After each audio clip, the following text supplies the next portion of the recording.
Welcome, everyone. Thank you all for coming.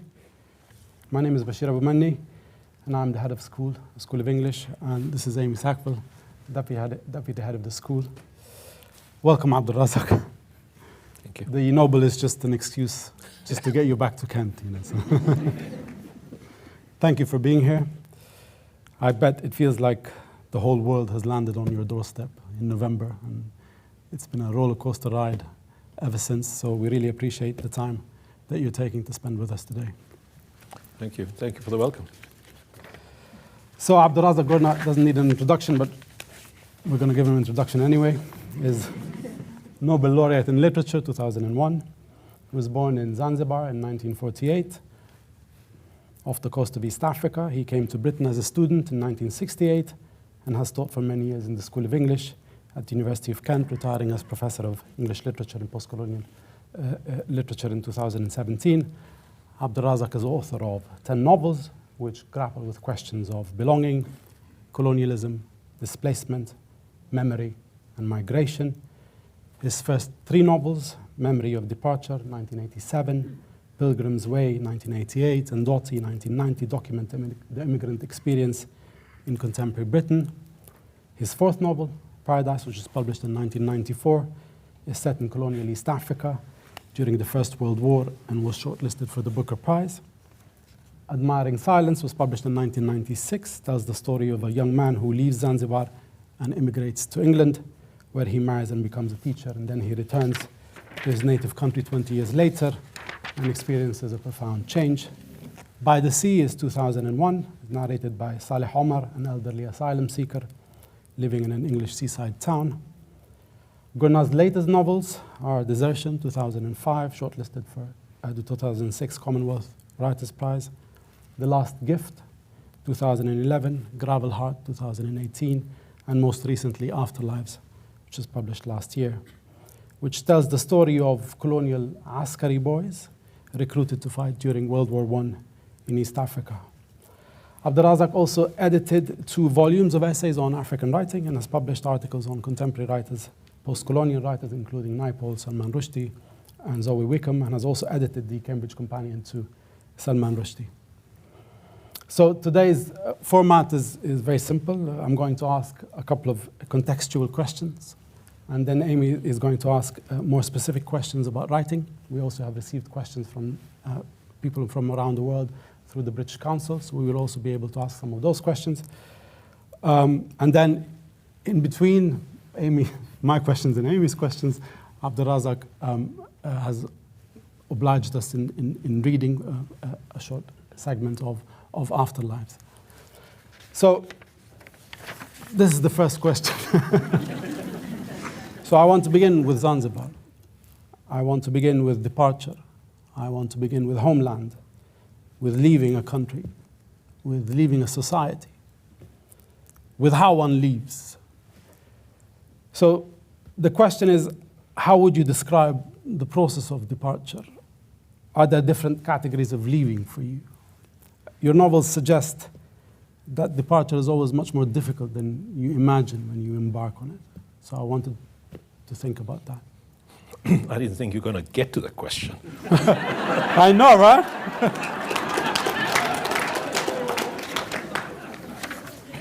Well, arrival, of course, is the end of a process or the end of a journey. I think during the process, particularly when you're young, and I think here also so many of these young people we read about doing that now, you don't think about what you're leaving. I don't think so. I don't think I thought about what I was leaving. You think about arrival. You think about destinations. Even if the destinations themselves are probably very imprecise or even a matter of chance. But I think once you're out and on the road, as it were, then I'm quite sure that what you're leaving behind begins to become clearer. So I think arrival, I know for me, was also a recognition of what has been lost. So sure, departure is, unfortunately, as I say, especially when you're young, these are not things you think about. Mm. And I'm quite sure that for a lot of people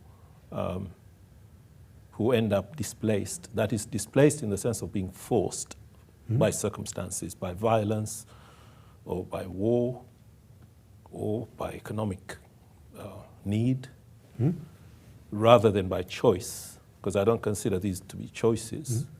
I'm quite sure that because of the pressure to leave, then you don't think about what you're leaving until it's too late. But you return to it in writing. You invoke it. You think about it. You dwell on it. When does that begin for you?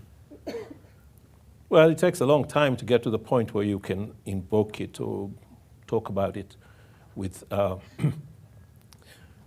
with a sense of restitution, as opposed to with just that sense of loss I described.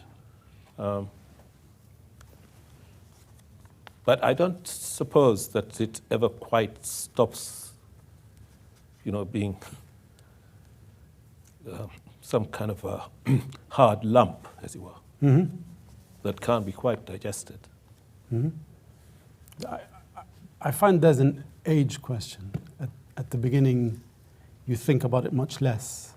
And then there comes a point in your life where you think about it all the time.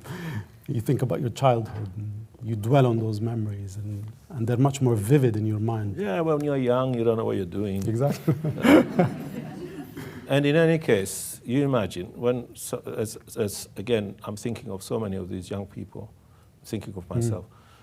I came here when I was 18 years old, with not very clear ideas of what this place was like, or without very much money, or without any skills, without anything. It takes a long time before you can have time to reflect, because so much of the time you're just coping, you're just getting on with things, if you're lucky. So by the time you get to the point of reflecting, you've already somehow come through to the other side, in a sense. This is a shorter question. Okay. I can string it out if you want to. I don't want to ask you about arrival, but if you want to say more about what it felt to arrive here, and how that initial experience was, because you said it could be just luck. You leave and then you get somewhere. Yeah.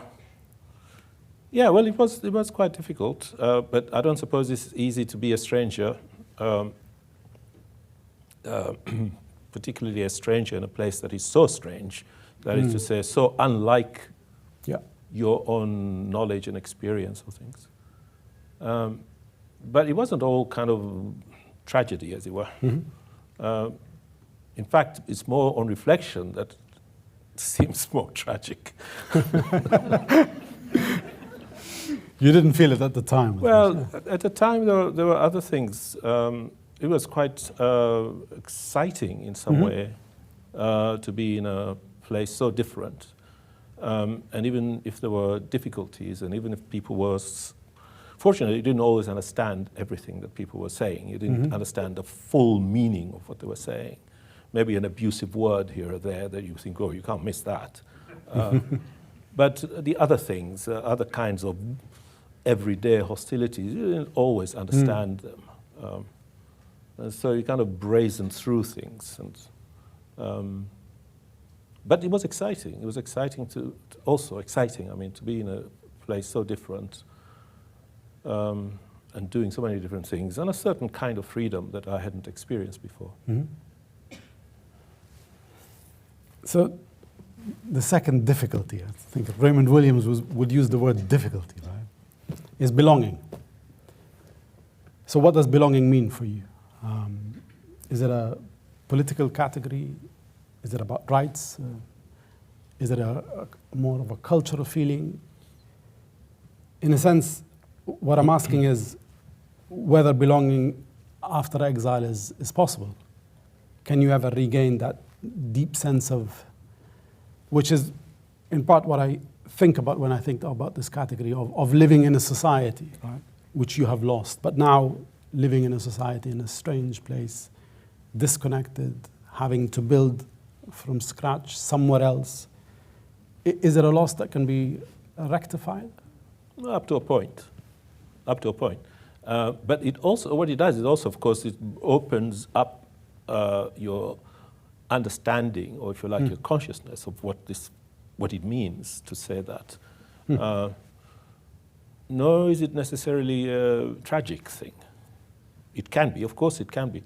But I know that there is a difference between feeling a complete stranger and unable to reconnect, and then to reconnect with where you came from, which was the case for me for many decades, and then being able to do so. And so you get something back. But, but in fact, I'm not sure if there is a sort of a benign form of belonging anyway, even if you stay put and sit tight, as it were. I'm not sure if you can just say, yep, this is where I am, and this is where I belong, and everything's fine. I'm not really sure if that's possible for most people, or at least for certain kinds of people anyway. It may be possible for others. So it's not that it's, I mean, there is something tragic, of course, about displacement. There is absolutely, without question, something tragic about displacement. But with luck, you can, I suppose, retrieve something. And this is, well, I suppose, in what I've been writing, this is what I've been wanting to say. That there's a process of retrieval. That there is a possibility of retrieving something from trauma. Yeah. I always felt that even though you're not a declarative political writer, your work is profoundly political. So justice matters to you.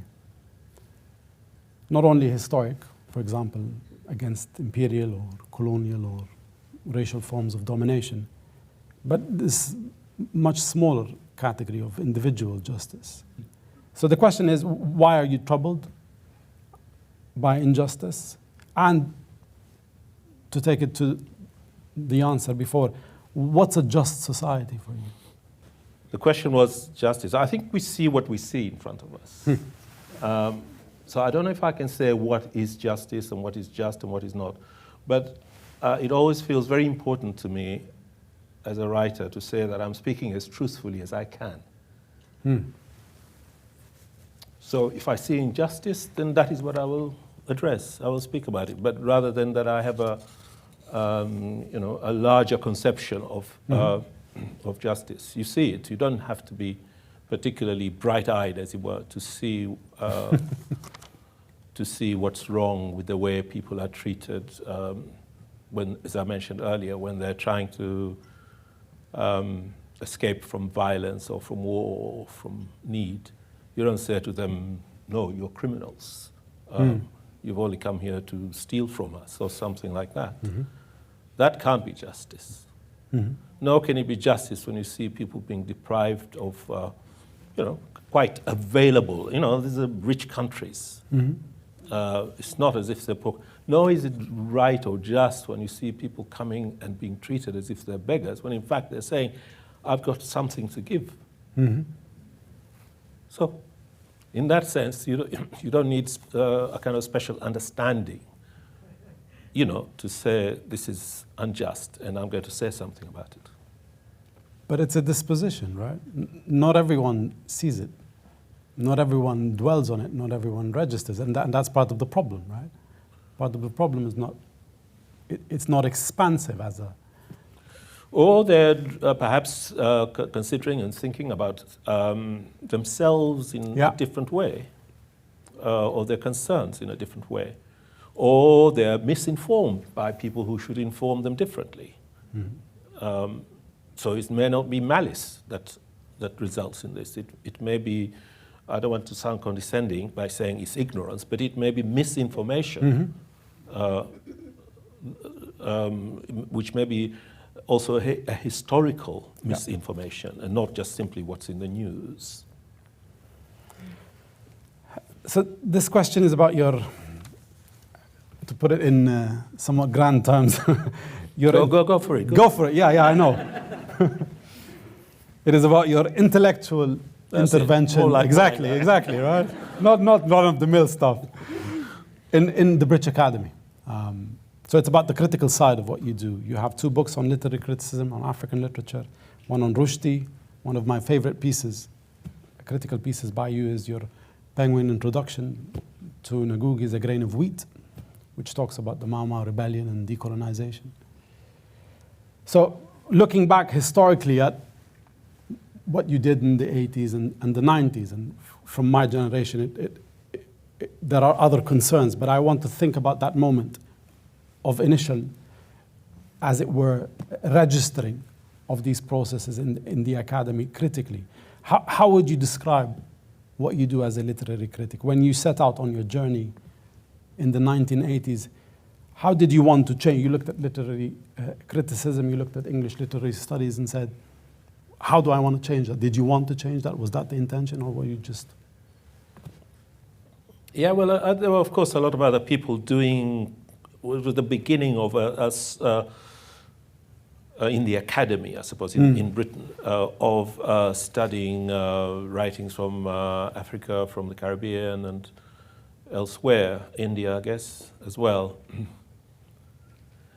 It felt to me at the time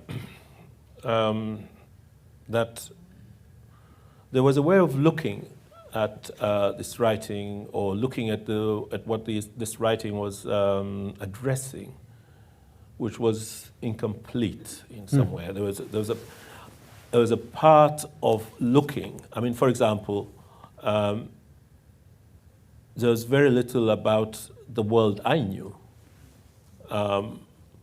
Thinking if we're talking about African writing, say,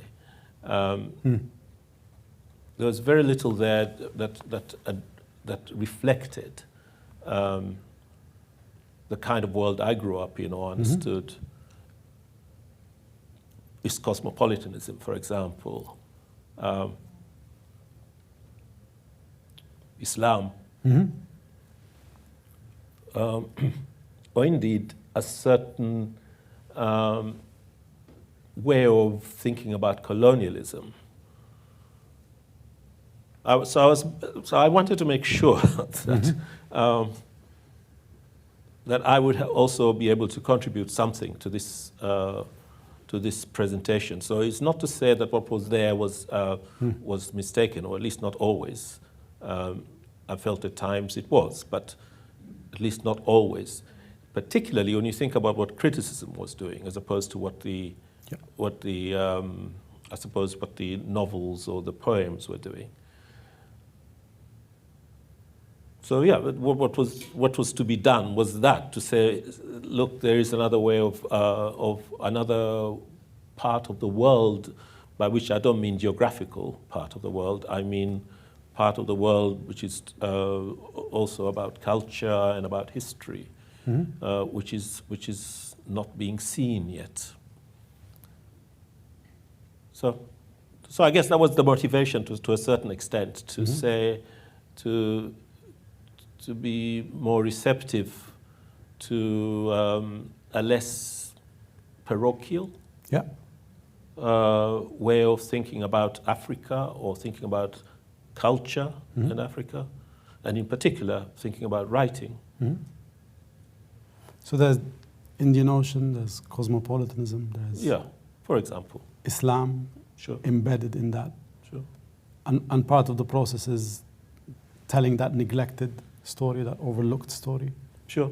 And also studying it. So you're asking about the criticism, also paying attention and being alert and hearing when that is what is happening, rather than wanting to simplify the issue into simply a colonial encounter between Europe and Africa, although that, of course, was not a simple matter, but wanting to speak about a longer term encounter with other cultures, that very often these encounters were productive rather than traumatic.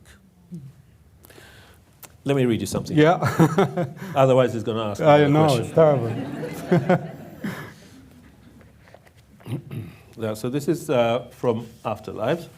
Bashir suggested I read something about the war. So I'll just give him a couple of paragraphs of that, then I'll read something else. So just to make him happy.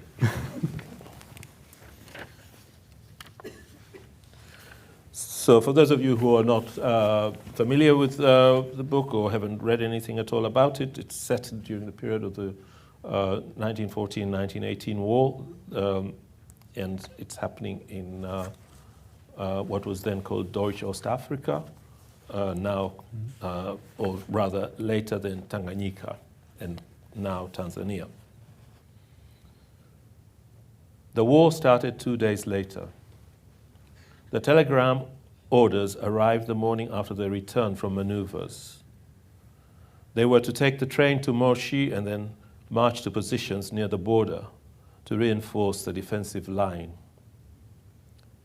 The orders were carried out with trained and practiced precision. The troops marched from the boma to the town in close formation, singing their marching songs while the officers rode ahead of them or strode beside them.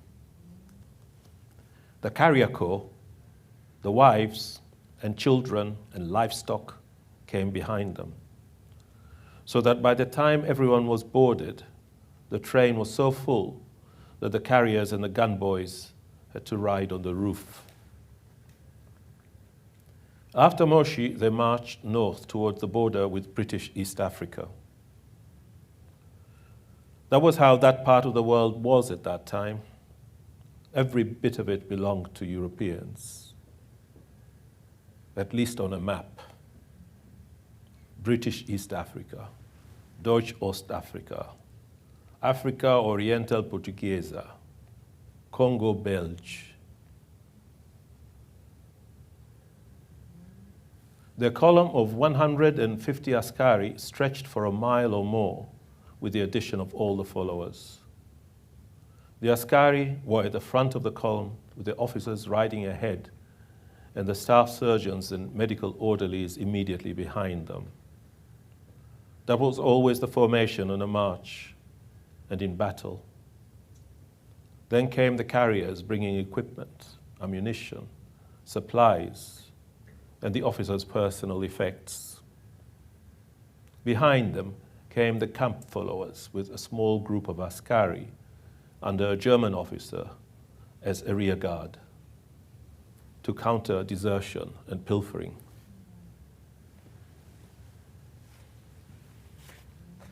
So that's the opening of the war. The central figure in the novel, or one of the central figures in the novel, is a soldier, is an askari as well, Hamza, his name is. So part of the novel tells of his experience during the war as a soldier. Now, at this point, after the war is over, he was injured during the war, and he's returning to a town that he had lived in as a much younger person, which is in fact the location where most of the novel takes place, a town on the coast.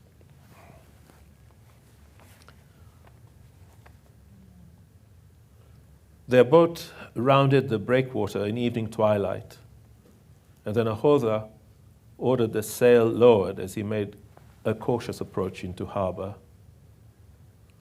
The tide was out, and he was not sure of the channels, he said. It was after the Kaskazi monsoon and in the period before the winds and currents turned southeasterly. Heavy currents at that time of year sometimes shifted the channels. His boat was heavily laden, and he didn't want to get stuck on a sandbank or to hit something on the bottom. In the end, after debating the matter with his crew, he thought it was too dark to approach the quay in safety. So they dropped anchor in shallow water and waited for morning. There were lights on ashore and a few people moving about on the quay. The elongated shadows stretched out ahead and behind them in the gloom. Beyond the quayside, Beyond the quayside warehouses, the town sprawled, and the sky was amber from the glow of the setting sun. Further to the right, the dimly lit shoreline road shaped away towards the headland, which after a while ran out to the darkness of the country. Hamza remembered that from the time before, how the road ran past the house where he lived, and how then it narrowed down to the tight aperture that opened out into the interior. Out to sea, the sky filled with stars, and a huge moon began to rise, illuminating the heaving water beyond the breakwater and the frothing crest of the reef in the distance.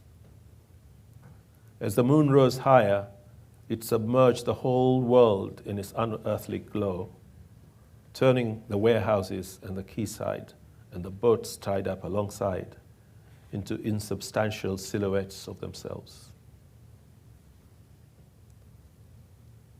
By then, the Nahodha and his 3 crew members had eaten their meager ration of rice and salt fish, which they shared with him, and settled themselves to rest, stretching out in a tight cluster on the sacks of millet and lentils which were their cargo.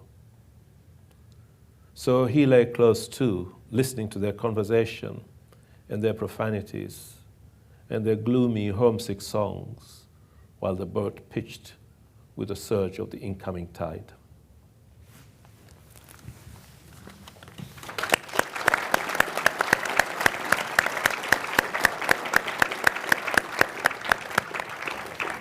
Thank you.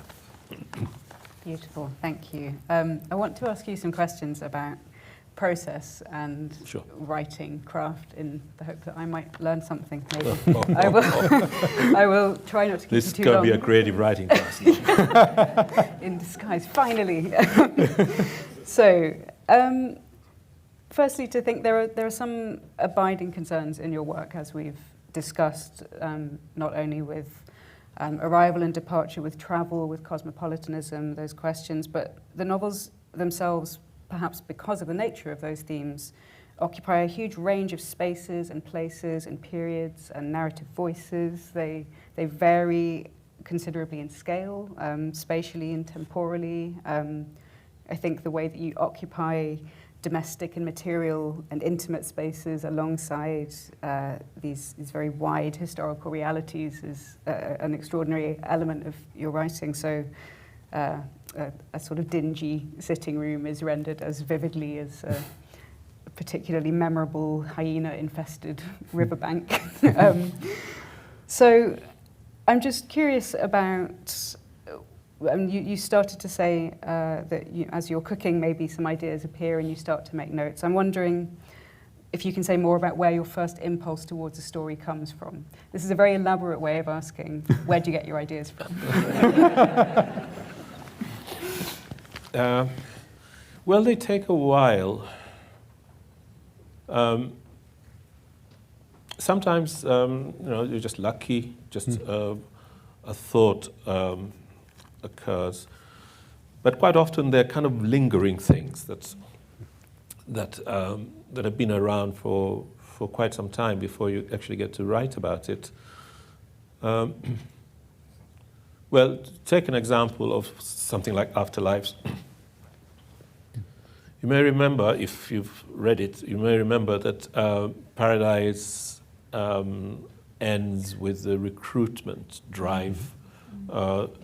It's just the beginning of the war. There's noises about the war. Several times in the novel it's talked about as a possibility of a war coming. And that it ends with that recruitment drive, which also then prompts Yusuf, the figure in that novel, to run away and join the recruiters. So that was actually where I began to write Paradise.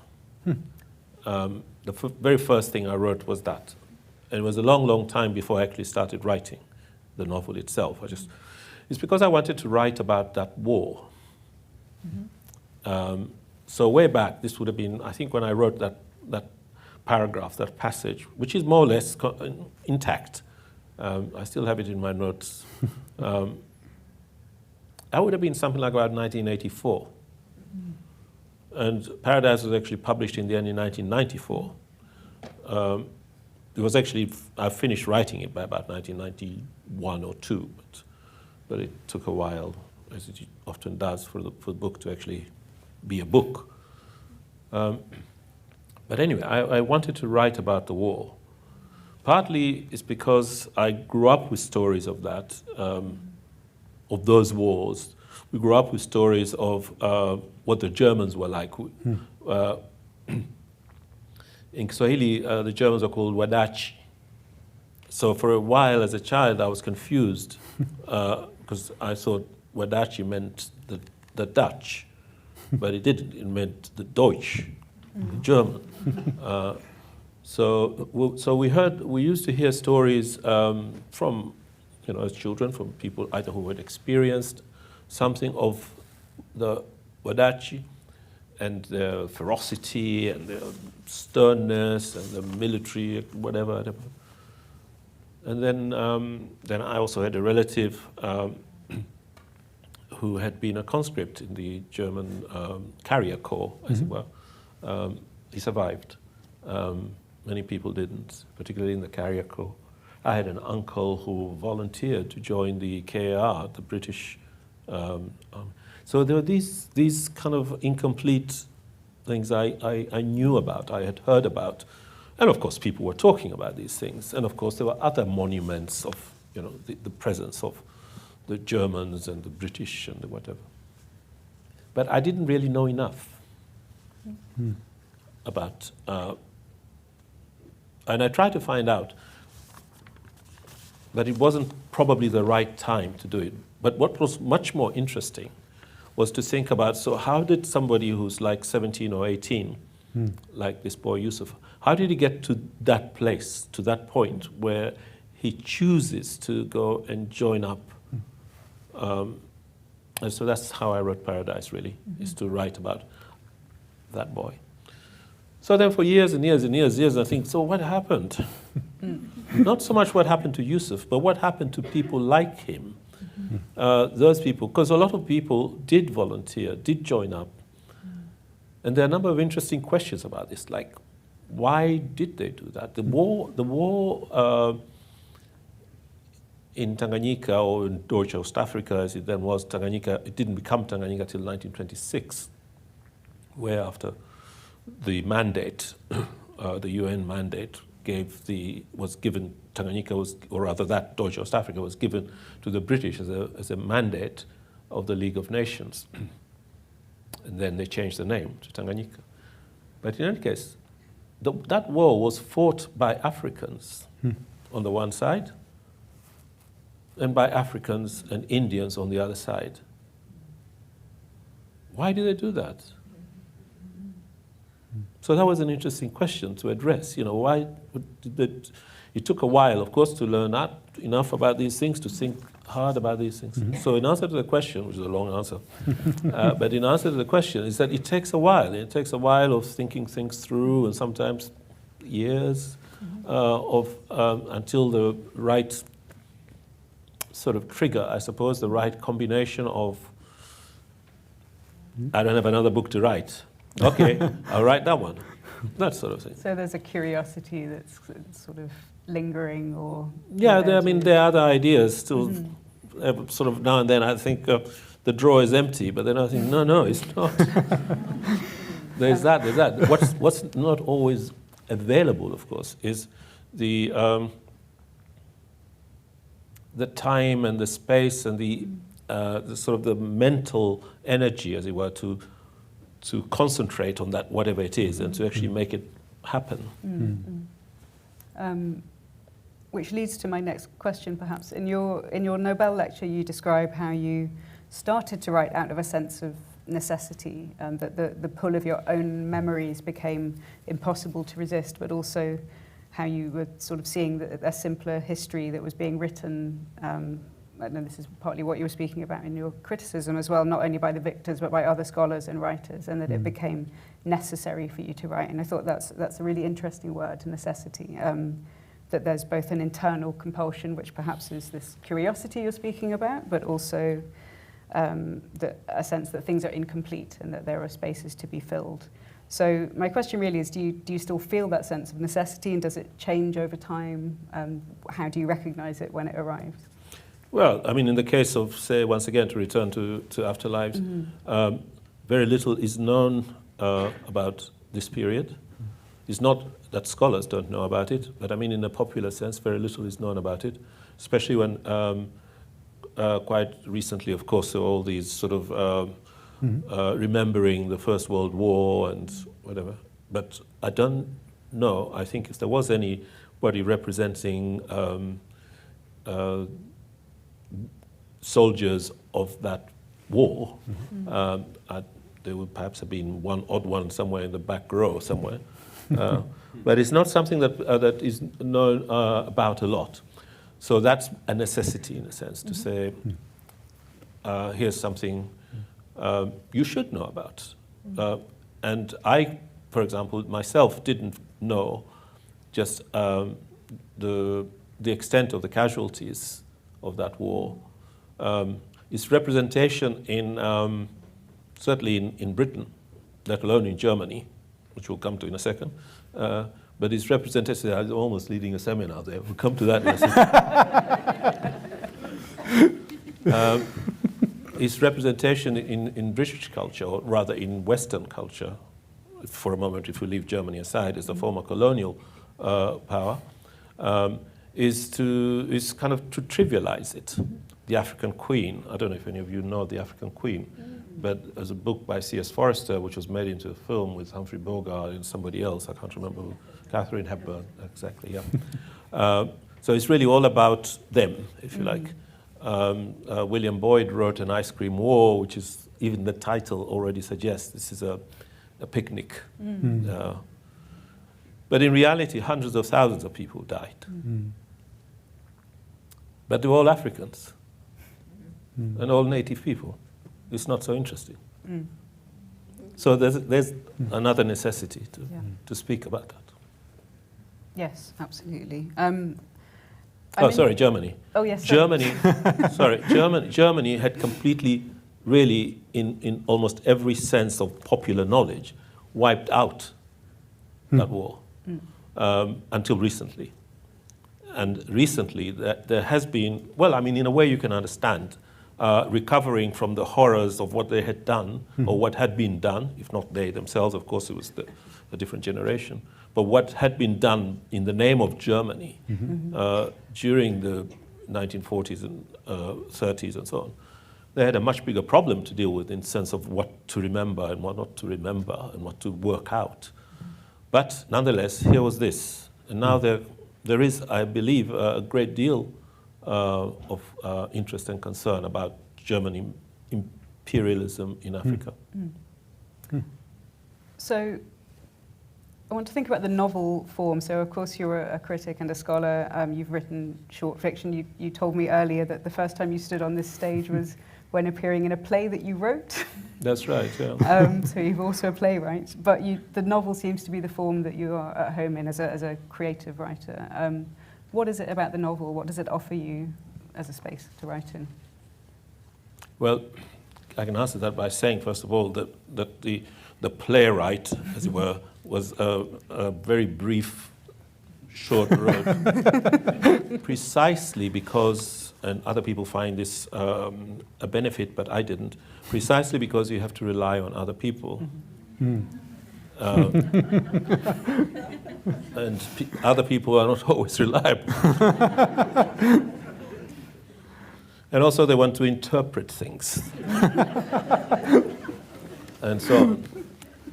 So the one advantage of writing a novel is that nobody messes you around. You know, you can just, you can write, well, until the editor gets their hands on it, of course.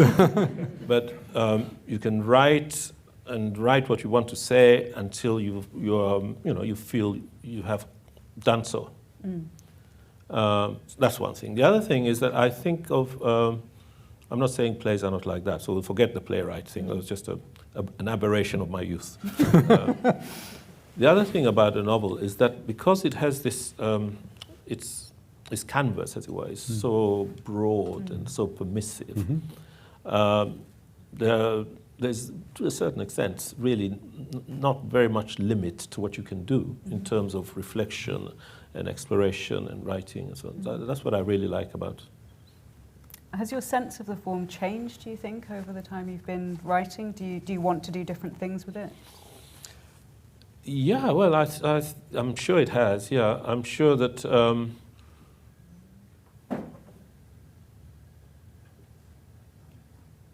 I feel much less restricted, I suppose.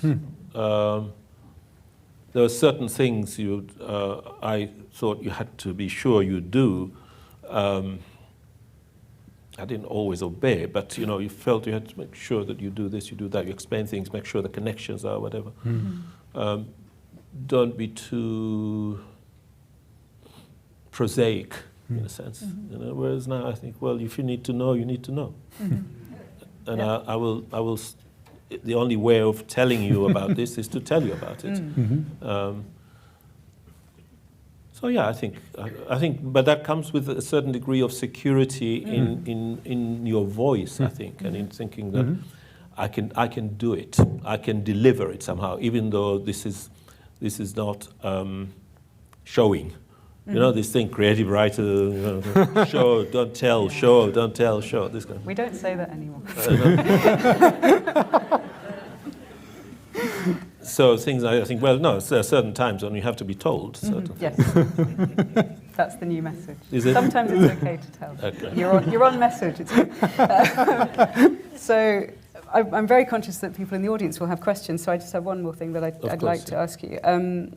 So the Nobel, of course, is awarded in recognition of a body of work and of the significance of your contribution to literature rather than being a single novel. It's recognising the integrity with which you've addressed your writing over so many of these beautiful novels, as well as the particular way that that body of work has something to say to the world as it is now.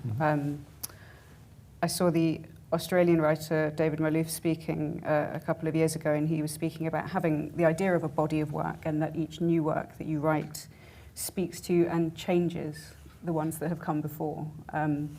So I'm interested if you agree with that idea and if you have a sense of what your body of work is, how it exists in the world now, and how perhaps it's been changed by the recognition of the Nobel. I agree with everything David Malouf says. Really, I do. He's a good man. So is the question to do with how the Nobel changes the body of work, something like that? Yes. I suppose as a writer, you're just writing the next book and writing the next book, and whether it's made you think about it as a body of work and reflect on what it stands for. Well, it certainly made me think more kindly about my body of work.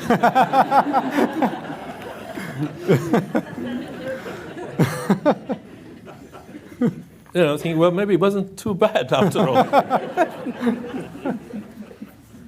You do, at least I think I do. You do tend to be rather critical of what you do, and thinking, well, I don't think I can look at that book. Not to say that I have looked at those books, but all these books have been reissued, which is absolutely wonderful, because so many of them, even here in the UK, I think the first 3 or even 4 books have been out of print for generations. And in a way, you think, well, they don't deserve to. And then they bring them out and you think, that's the Nobel. These are good books. Validation. So yeah, I think it does make a difference. So a question that actually came to us from a reader in Tanzania, which I also had, which was, how would you advise a young or a new writer starting out who's maybe feeling that call of the compulsion or necessity? How do you follow that first impulse, but also sustain that energy and integrity that you have sustained to keep pursuing a vision? I'm afraid I have the only answer I have to that, which I which comes up now and then, people ask that question, is just right. I don't think there is anything else you can do. You just have to write and write and write until it works.